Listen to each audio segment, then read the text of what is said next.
This podcast is with our old friend from Smash Hits, Neil Tennant, and we talked for so long and about so much, the pop press, his early recordings, people he'd met or interviewed, that we're putting it out in 2 parts. Do go back and hear part 1, it's well worth it. Here, recorded in a slightly echoey but atmospheric room in London's Somerset House, is the second half.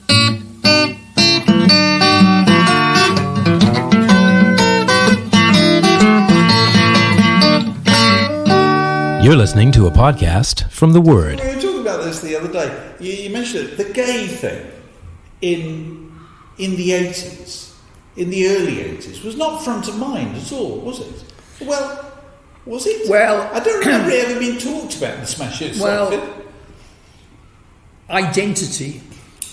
Go on. Wasn't a thing in the 80s. Nowadays we live in an era obsessed with identity and almost like micro-identity, which we sort of find mildly embarrassing, but self-victimizing yourself, if that's the right word.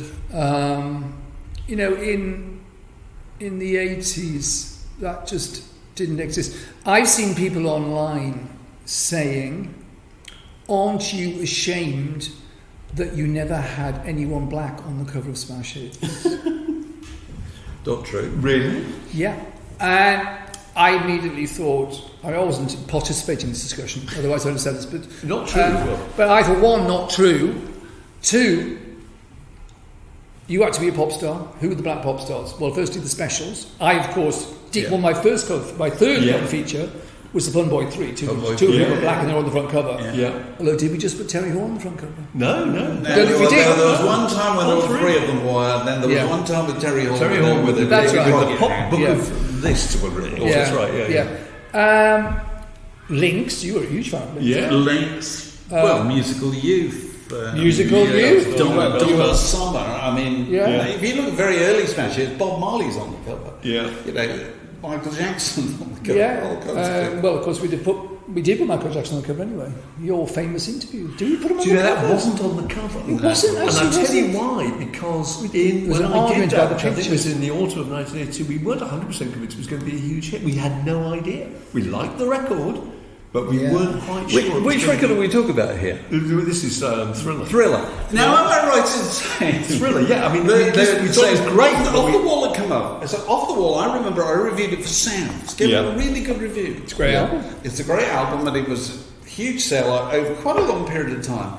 And then along comes Thriller, and Epic are having a playback of it round at Soho Square. Does anybody want to go? And I think you were the only person that went. Is that right? I don't think I went. I voted you went. Maybe I did. In that case, I don't even remember it. Yeah. But I do know that I thought it was a damp squib. Because I remember... Thriller? Yep. I think we all thought that. If we could go back in a time machine...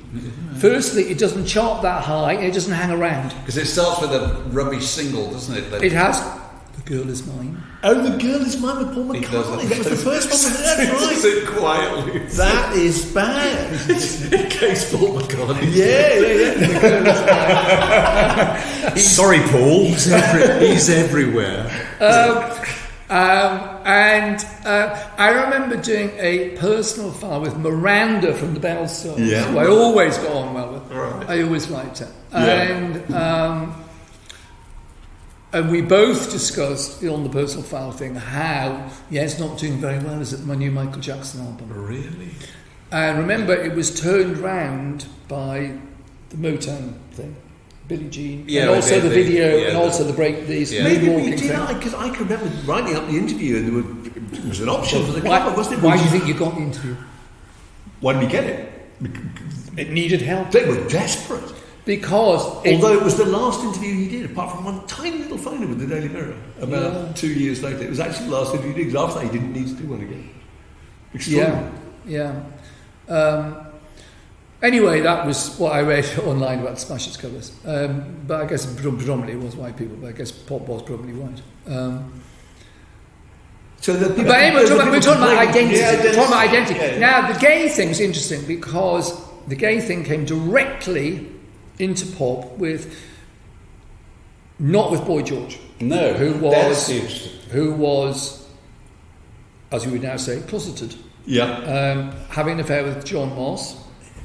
When Dave Rimmer wrote Like the Point Never Happened, and I was kind of editing it, because I'd negotiated for Labour to publish it, Dave put in, quite frankly, about George and John Moss, and I said, I don't think that's fair on them, because they haven't said that in public. He wouldn't back down. Well, I can remember him coming to the office and writing a piece for Smash Hits, a couple of stories, and saying that they were having this affair, and we had this debate about whether or not we could write. I think decided not to. I think we didn't. No, we Dave's book. We can't do that. That's the Japanese thing, which David's book was based on. Yeah. And John Moss was It's furious. their business. He was absolutely furious. But then of course, Frank Goes to Hollywood come along, and every group, as we all know, had to have an angle. Yeah. Frankie Goes to Hollywood were the first group that the gay thing was an angle. And that was outrageous gay. And there were two of them. And there were two of them, cloney outfits. So were those two, Paul Rutherford, wasn't it, and Holly, were they the first kind of out? Yeah. But before the coming out, probably? No, you're forgetting, I was about to come on to it. Then that's 83, 84. Yeah. 84, Bronski Beat appear. Bronski Beat, of course. And I do the cover feature. Yeah, Bronski Beat, that's right. And that's a big shift because Frankie are doing It's So Outrageous We're Gay. Bronski Beat are doing It's So Normal We're Gay. Yeah. Small Town Boy and Tell Me Why are about the contemporary gay experience. Mm-hmm. And we put them on the cover in 1984 with the entire gay agenda in the article, completely. And that's, although no one even said anything at the time about it. That's the interesting thing. I remember thinking, well, it's amazing, we're just putting this whole gay agenda, there's no beating around the bush, there it is, and it's all in there, and also it's sort of fresh, because that's what you're always looking for, isn't it? Yeah. Something that's fresh. Even a few years before. And of course Jimmy didn't like, I don't think Frank Goes to Hollywood. I think Holly didn't like Jimmy either. And probably... Was Smash Hits the first to make that point about it? I can't say that because I can't remember, because they would have been in the NME. Yeah. And the NME did have a sort of left political stance. It was very red wedge, although red wedge is not as later than that.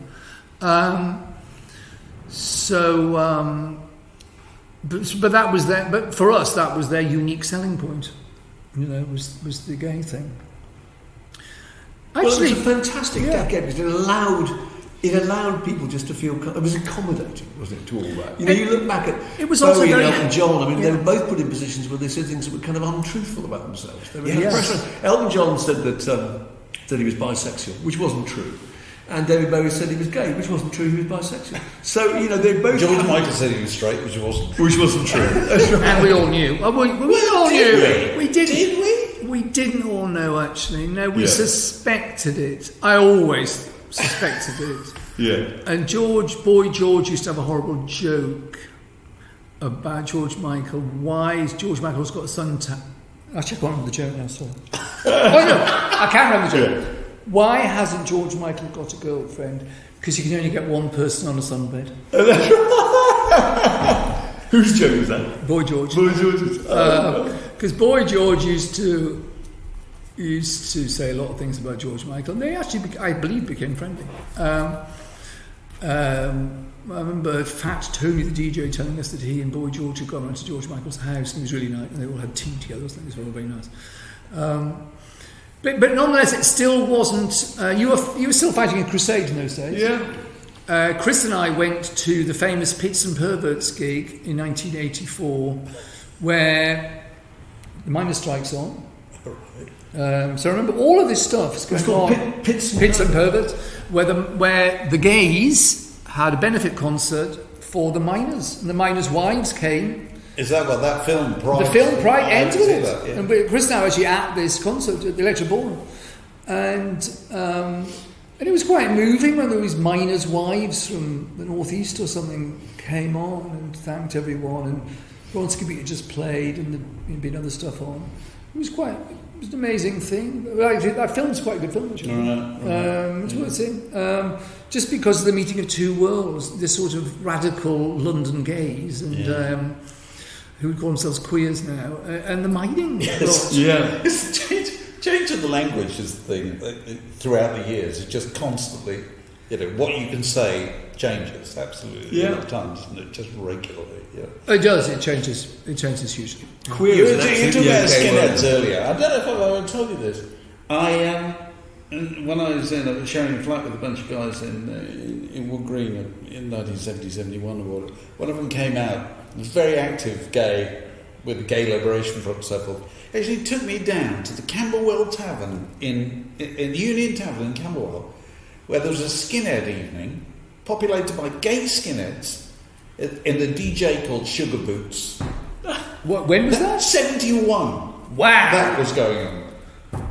This subculture that clearly nobody would. Time Out wouldn't have written about it, let alone the Evening Standard or whatever. Well, they probably wouldn't. They would have tied themselves up in knots as to how they could write about it. Yeah. But it was By the going way, on. as you mentioned Time Out, this is a discussion Chris and I often have. In fact, Chris mentioned it at lunch today. Why do listings magazines not exist anymore? Because it's not all on the internet. When you bought Time Out in London, you got, your theatre, art, film, etc. listings. The renting flats thing, that's obviously gone. Yeah. You got the gay listings. You did. You got fringe theatre. Children. Yeah. Yeah, children. But the gay thing, there it all was on, I think it was just one spread. Yes, Bit it of was. editorial, and then the listings. And it was all there. You could look it all up online, but it's not simple. As a piece of technology, the listings magazine is very, very effective and simple. You might be right. And now it's just all, you go on Time Out's website and it's the top 5 diddle-doo-dahs. I do think Time Out as a print magazine invented contemporary London. I think so too. I could The not whole have been idea more of influential. arts, You came gay, to London. sport, children's, yeah. eating out, dance clubbing, all the things that people think of when they think of London nowadays in all its multifarious glory was all invented Also, by Time the Out. design, was it Piers Marshall? Pierce Marchbank. Yeah. But getting back to what you're saying, now people just want the bit specific information about the specific thing that they're interested in. So doing. they don't- But they don't get what you got then. Was wide why did I go to do overview. that? Yeah. Oh, I can go see that film. You used, Or to I can read, go to you that used to club. read context and content at the same time. Yeah. Yeah. And you don't anymore. You And zero that's, in the content that's so you say it invented contemporary London. Well, contemporary London is now not being invented. Or is it? And if it is, what's it being invented by? you want. No, that's a good point. I don't know, but all I can remember is when I came to London, that was the thing everyone said, get a copy of Time Out. And it will all take off. And it did. And you rented your flat from Evening Standard. Yeah. Yeah. And I finished up writing for them, where you got massive amounts of money. You wrote a caption, I think it was a 175 word caption, and I think you got 17 quid. And that was absolutely ridiculous. Didn't they give you a day off to recover? Yeah, probably did. Yes. Time Out's office They was also go amazing. spend it. Time Out's office had a room where you could just go and collapse if you had a hangover, and they had washing machines where you could do all your laundry. Yeah. The people just arrived, about 11 o'clock, got all their free gifts in jiffy bags, went to some reception, came back, had a snooze. The room you could have a snooze. Wrote 150 words and went out to a gig. Very nice work. And yet somehow the product was better. Yeah.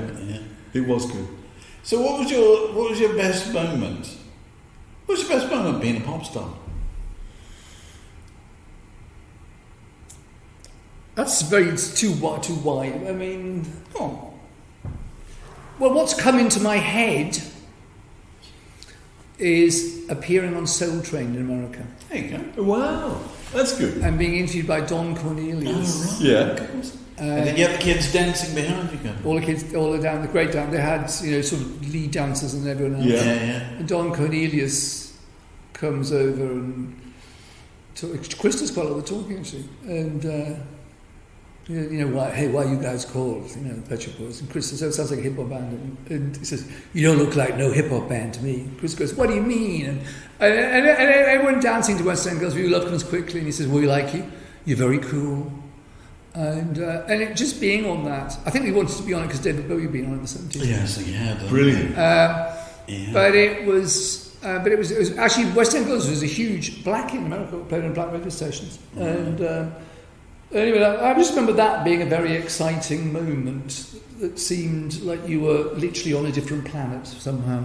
Yeah. Because it was like you were in the television, really. That was very exciting. I always remember the moment Dusty Springfield walked through the door at Ad Vision Studios to do the duet. Right. And that had taken so long to get her and all the rest of it. And Chris and I there was a little office in the entrance, and Dusty walked through with her secretary, Pat, who she used to stay with in London at that point. And Chris and I started tittering, and it was sort of nerve-wracking. And then we had to go and say hello to her, you know. And it was a very thrilling moment. Like we met Liza Minnelli, we were sent to the Mayfair Hotel. She was staying in a suite. We went up in the lift and came out of this corridor, and Liza opened the door, and we all burst out laughing. Yeah. It was obviously the whole thing was so ridiculous. I remember her. We all just laughed. I remember you telling us about meeting Liza Minnelli years ago, and you said that after about 10 minutes she hooked one arm in Chris's and one arm in yours, and you set off across the road. She said, "Now that we're best friends, let's do everything together." It's very Wizard of Oz. It is. Well, she was quite. It is, you know, it's her. That's her reality. Yeah, absolutely. And but Dusty, that was. I remember you at the Albert Hall. It must have been the Brit Awards appearing with Dusty, and that. I mean, you really brought her back, didn't you? I mean, her career was. You know, I don't think we totally realised that till there's a very good book by Vicki Wickham. Oh, right, yeah. Is it by Vicki and Penny Valentine, in fact? And I didn't know that she was self-harming. She'd been in a mental hospital. She was living in a pay-per-day motel. This is all right before us. Yeah. And, you know, nothing... Bob Dylan deserved this. It was just his biggest hit in America, number 2 in America. And, you know, she came back. She made a couple of albums, one on EMI, one on Columbia or whatever, Epic or something. And then, of course, sadly, she died quite young. I don't think she was even 60. Yeah. But, you know, she died, you know, in sort of a comfortable way of life, and we were always very proud of that. And also, just a thrill to have that voice on your records. I was regretted we never made a whole album because I sort of think I always thought we would do that, but then time ran out. It didn't happen. Did you only record in short phrases? Was that right? We did this song for the film Scandal called "Nothing Has Been Proved" about the Profumo affair. And Dusty had this amazing process of arranging the song in her head as it went on.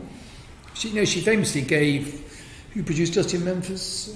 Jerry Wexler. She famously gave Jerry Wexler a nervous breakdown.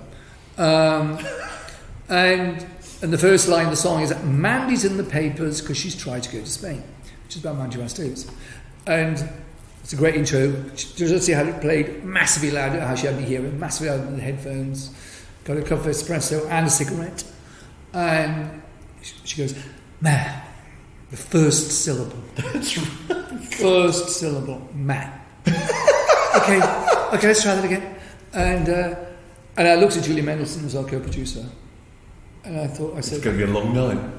I said, "There's 2 pages of lyrics." Anyway, and I said, "And we have to double track it." Anyway. To be fair, the whole vote took 3 days, but it was worth it. It's fantastic, though. And, I mean, really, it's melodically not much of a song. I think it's been proved, and it's almost like a recitative, you know. But she takes the end, and she's thinking. She has several goes. It's like someone doing a high jump. It may be fast. You know, she goes right up, and she does this whole thing, and you just think, wow, it was worth the torture. Absolutely. It's just, and then, Dusty, can you track that now? Oh, okay. And actually, she tracks it quite quickly. Having dealt with loads of people like that, you know, TV shows or making records together or whatever, have you come out of it with more respect for the professionalism of people? Oh, yeah. I think, you know, it's like I hate it when people call actors lovies, because it's a put down. Just is a put down. When you work with people and you see what goes into putting on a show. Actually, when I know what goes into it, I put it on our shows these days as well. You really, really respect people. Also, you just think singing must be really easy, because it's sort of a natural thing. Well, it sort of is easy in a way. In ways, it's not easy because you've got to think about phrasing, and I suppose people who aren't singers don't think about phrasing. Sometimes people who are singers don't think about phrasing, and so you do get much more. I learned a lot about singing with recording the few songs you did with Dusty Springfield. Because Trevor Horn had the thing that every chorus and every verse has got to be different, which we probably still stick to. But Dusty did that with just the vocal. Every verse and every chorus is different, and that's a lot of inventiveness and thinking about the melody. I never thought of that. No, so you don't just gives the whole song a different texture, and if you listen to it's always different, And Liza Minnelli, wasn't really a recording singer, although she did make records. But she's got the amazing live thing, And David Bowie, when we did Hello Space with David Bowie, I've told the story 1 billion times.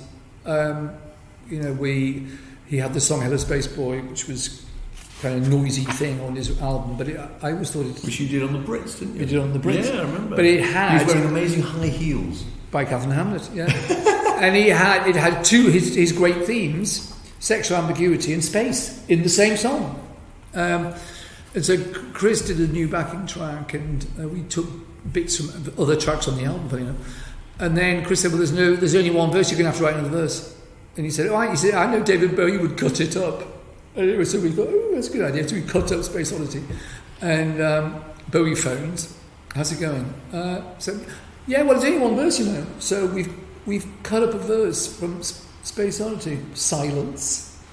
Oh, okay.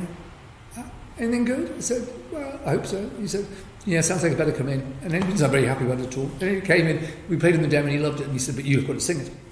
But anyway, so suddenly I am sitting behind the recording desk with David Bowie up the microphone. Well, that's as I can still remember David at the Dorchester. It's quite a moment, really. And he says, what voice do you want? And I said, Cockney. And he goes, hello, Space Boy. Yes, that's right, yeah. It's such a great... And by the way, he knows it's funny too. Don't think he doesn't know it's funny as well as he does. It's really, really funny. I remember we did the Brits, you mentioned we did the Brits with them. I sat and watched the rehearsal with David Bowie. Which by that point seemed like a perfectly normal thing to be doing, by the way. David Bowie's commenting on everyone. And we watched Michael Jackson's rehearsal of Earth Song. It looks like a scene from Les Miserables. Yeah. Was it this is the year with Jarvis Cocker? This is the Jarvis Cocker. Jarvis Cocker. And David Bowie turns out at the end of rehearsal and goes, repellent. And then Oasis rehearse. And David Bowie turns out and says, parochial. And then we're all at the show's about. I'm standing backstage. We've all got ready, and David Bowie's wearing the high heel shoes. Yeah. And he's eating a ham baguette for his dinner, and I'm chatting to him, and then Chris approaches, and he's got a friend with him, and Chris says entirely audibly, "Oh, there's David Bowie. I suppose I should say hello."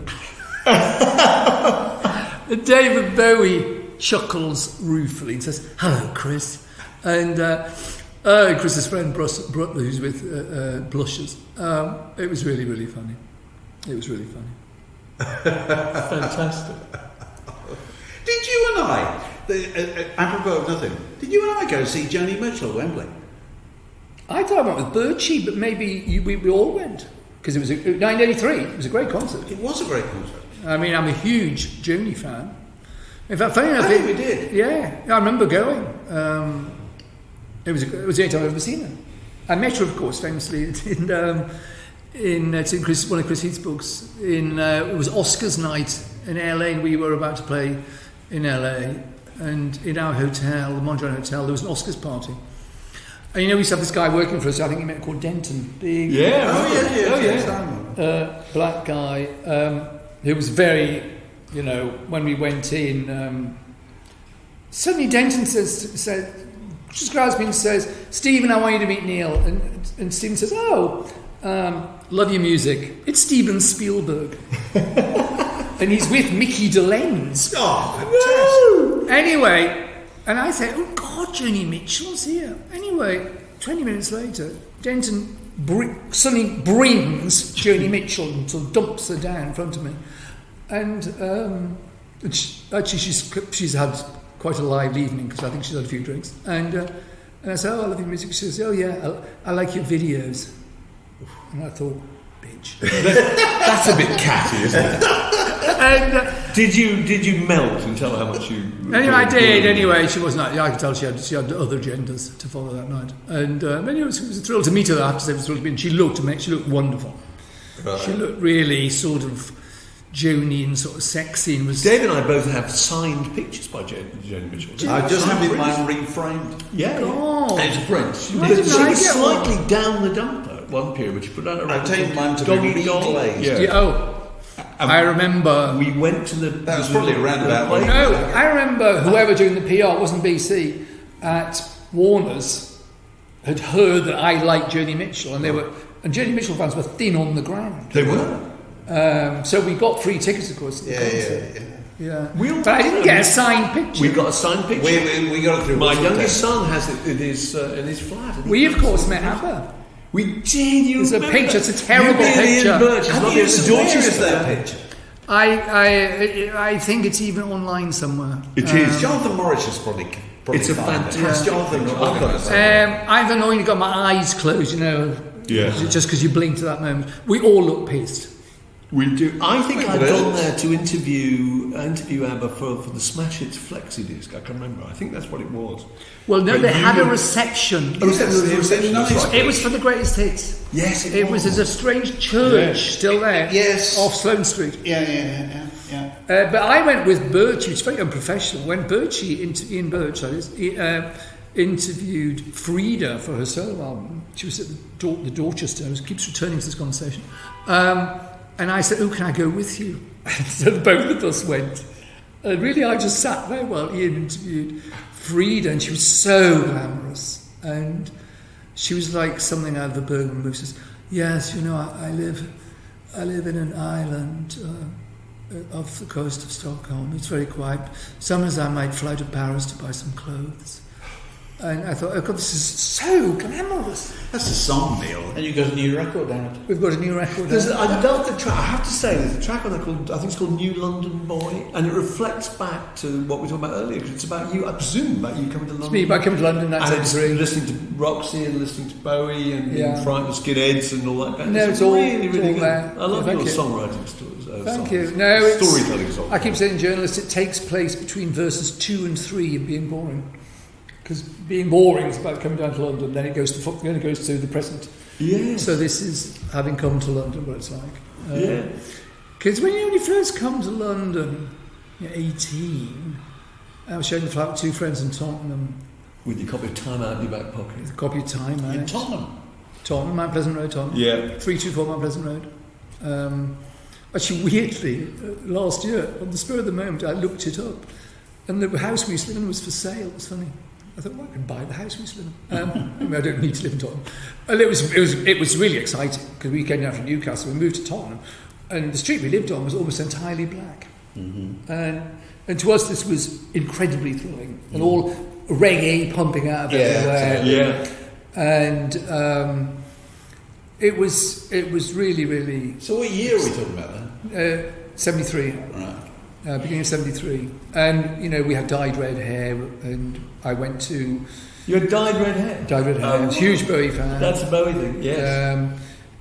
I went to North London Polytechnic in Kentish Town, and we went to both David Bowie's last concerts, Hampstead Odeon, which was some 3 times on that tour. Actually, it was all. What was your reaction to his announcement? Oh, I turned around to my friend when he said, "This is the last concert we're going to do." I turned around and said, "As if."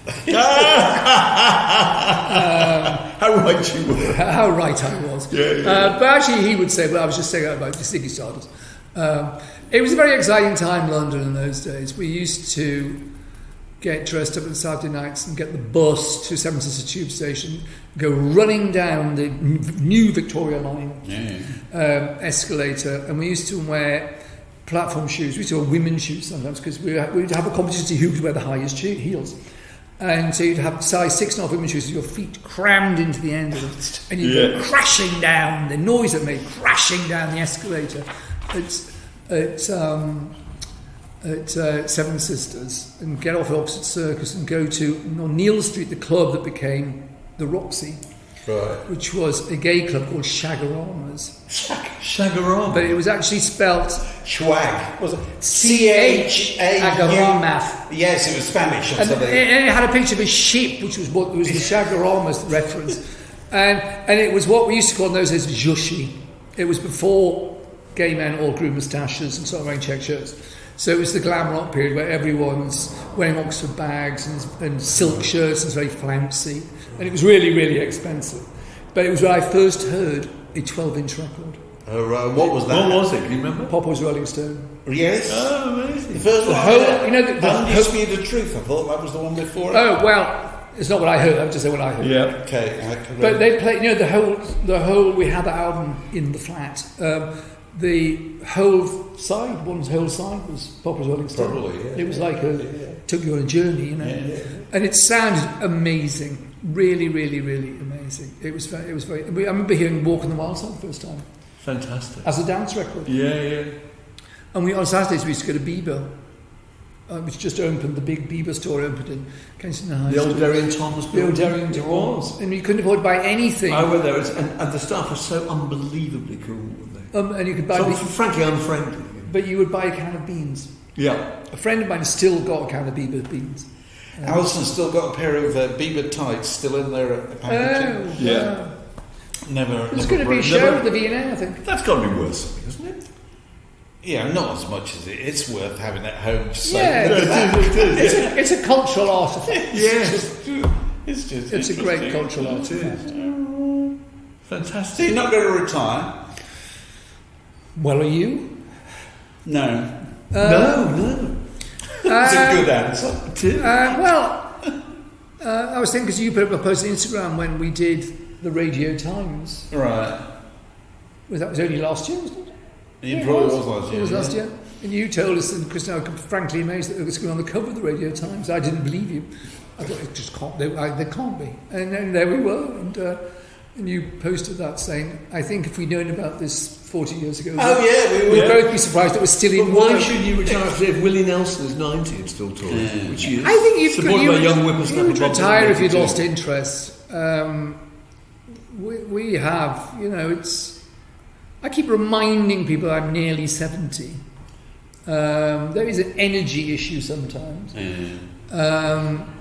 But we're going on tour in the summer where we've still, on this tour we're doing, we've still got Australia and New Zealand and Japan to do.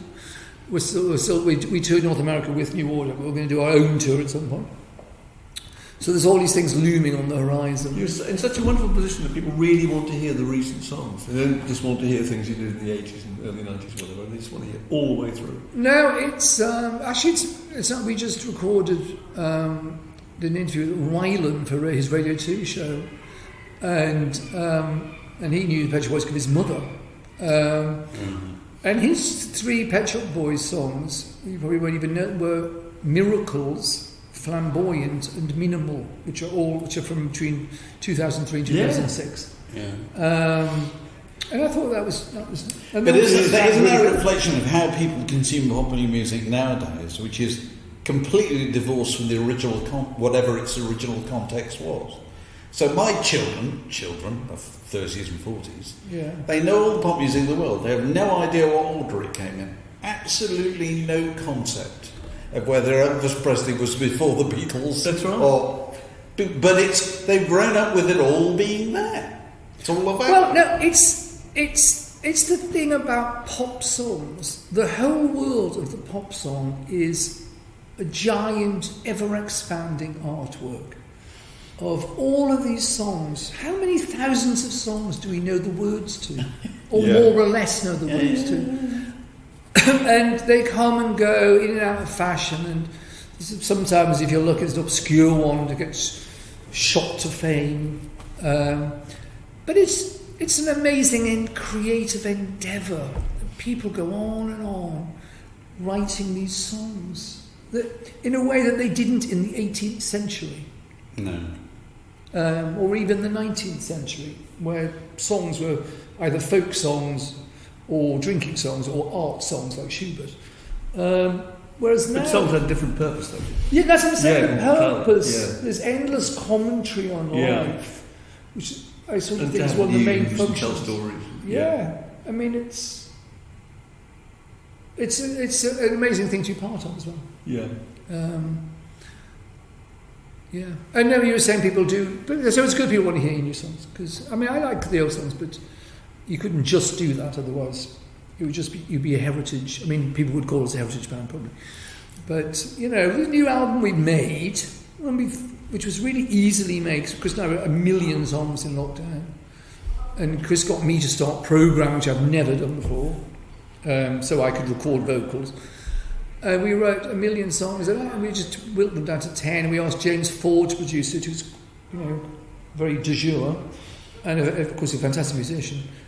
And I said, he won't want to do it though. Anyway, we met and we liked the songs we did. It was all really easy. I don't know. No album is so easy to make as this one, and it sort of sounds there's freshness to it. I think. So what number album is it? It's, I'm afraid, number 15. And as I've said to you before, I always remember you saying in the Smash Hits office, when a new Elvis Costello album came and said, I'll review it, but how many Elvis Costello albums does anyone need? Yeah. Well, I agree with that. I can agree with that about us. Playing the demos of your first singles on the little cassette machine in Smash Hits office. And I was too... that was before Bobby O. Yeah. Before Bobby O? Yeah. And you were too embarrassed to play the one with the rap on it? Oh, that was after Bobby O. Right, after you recorded Bobby O. I was too embarrassed to play the one with the rap because I was rapping. And it was Scoffer, David Bostock, who kindly had 2 cassette machines at home, and he was very good at making cassettes. And so he made the Pet Shop Boys demo cassettes. And Scoffer did it. And Scoffer came in and said, I love the one with the rap. I said, really? Because I liked what became the B-side, it's called Pet Shop Boys, which, to be fair, they did end up playing the Camden Palace because it sounded sort of funky in New York. And he said, no, that's the one, it's great. And so I then got over my embarrassment about it. But I was definitely embarrassed. But whenever I hear it, I can still remember hearing it being played back on. The only speaker we had at the time was in the answer phone machine. I think the actual cassette player had broken. We played it back on the answer phone machine speaker. Oh, really? Yeah. I remember thinking, it's a bit tinny, but it's quite good. Yeah, no. You never know. Well, it might take off. It was an amazing thing because the Bobby O thing, you made Bobby O single of the fortnight in Smash Hits. Because everyone was brainwashed into liking Bobby O. Yeah, because you wasn't told about it. I just played it all. I had control of the record player. You did. So I played Bobby O all day long. It was a record called I'm So Hot For You. I'm So Hot For You. Fantastic record. Still a good record. It is a great record. Yeah. He had a few good singles, actually, Bobby O. And also, the weird thing is, the weird place under the NME, the sort of novelty shop. Yeah. Cascade. Yeah, with the legs waving. Yeah, there were legs, but there were boots. Like doing the can-cans. They had a DJ, he used to play Bobby O. Because I remember, come walk down the road and Camp Pharmacy and hear it, I'm So Hot For You coming out of there. But it was great, the Bobby O Smash. It was great when you made the Bobby O Record of the Week and Smash Hits. Did that give you an excuse to meet up with him in New York when you were going over? Well, who did? Do you remember there was a label called something like PRS, but it wasn't PRS. It had Bean Pie. Oh, PW? Something like that. That's what P. Waterman's come out. No, that's PWL, yeah. Yeah, I remember phoning up the PRT. PRT, very good. Yeah.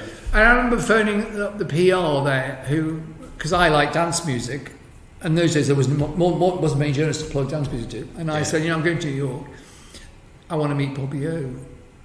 I may have claimed I was going to write something about him. I'm sure you did. But we didn't, in fact. The only person who ever interviewed Bobby O was Kimberly.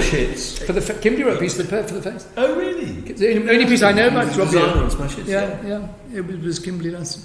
Because when we went to New York to do the American smash hits, Kimberly and I were both there, and Kimberly got to know Bobbio, and he really liked him actually, and he would phone up. It was a joke in the office. Fantastic. Kimberly, darling. You know? Yes, it was. Anyway, it was sort of all mad. It's made me look back. You met him on the, and I often try and reconstruct this because I was out there with Steve Bush with a view to seeing Felix Tennant with a view to smash hits being published in the United States. And at the same time as you were there, seeing the Police at Shea Stadium, but really wanted to see Bobbio. So you went to Bobbio Friday lunchtime. I think I've got this right. Yes.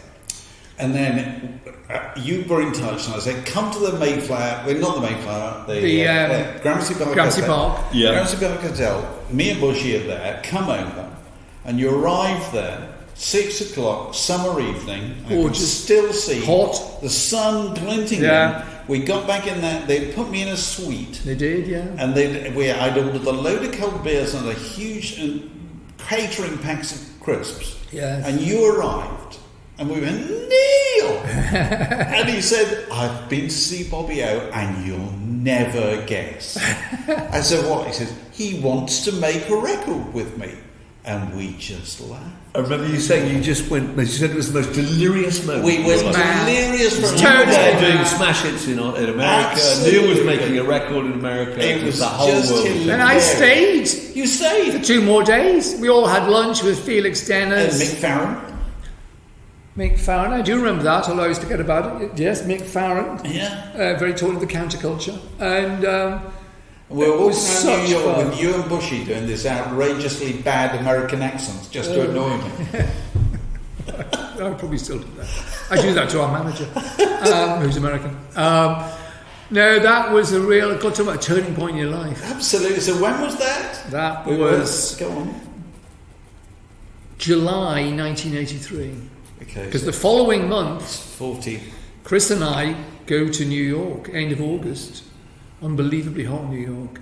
And suddenly we're in Unique Studios in New York, where Arthur Baker, one of our musical heroes, is in the studio next door doing the Planet Patrol album. And Bobbio requires Chris and I to start playing something. And we've just written this instrumental, and Chris plays the bass line, I'm playing the strings on a keyboard. And I say, that rap I wrote, it fits over this. And so we record that, and they go, and Bobbio's programmed the drums are playing along to him. And he says, okay, let's do the vocal. And so I go behind the microphone, and I do West End Girls for the first time. It's Bobbio. It's a Bobbio session. There's only one take.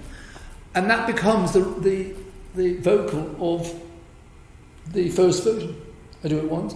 And I remember the assistant engineer, a woman called Tracy, said, "Oh, your voice is so easy to listen to." And we played it back, and I thought, God, this sort of got something in this song. But Bobbio, it was. But what Chris and I were annoyed was, it didn't sound like Bobbio. We wanted that's what we wanted, and we sort of got one in the end from. But yeah. Oh God. Anyway, are we waffling now? Fantastic. We should we should wind up. Yeah, we yeah. should. Yeah. Oh, it's so nice to talk to you. No, it's lovely. Brilliant. Lovely to talk to you both. Yes. Thoroughly enjoyable. Yeah. And yes. And well, as we would always say, good luck with the tour. Good luck with the new album. Yes. And when the next one's out, come back and tell us all about it. Lovely to see you. Lovely to see you. Fantastic. Thanks for having me. Okay. This podcast was brought to you by The Word.